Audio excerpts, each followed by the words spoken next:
Basically now we removed the gate, we put it aside because this hinge broke off and it's also not level.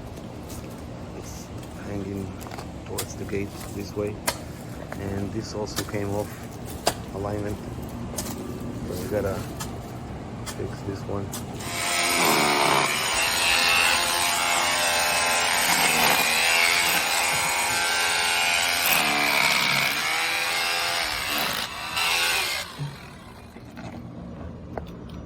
We got perfect level.